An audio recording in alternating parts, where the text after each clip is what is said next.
Hello friends, welcome to my YouTube channel.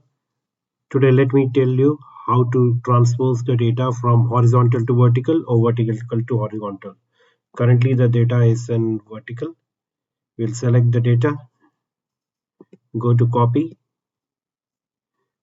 place where you want to paste, go to paste, paste special, transpose and press OK. Alternatively, I'll tell you about the shortcut. Select the data, Ctrl plus C for copy, put the cursor where you want to paste. Press the keys in sequence Alt, H, V, S, E. OK,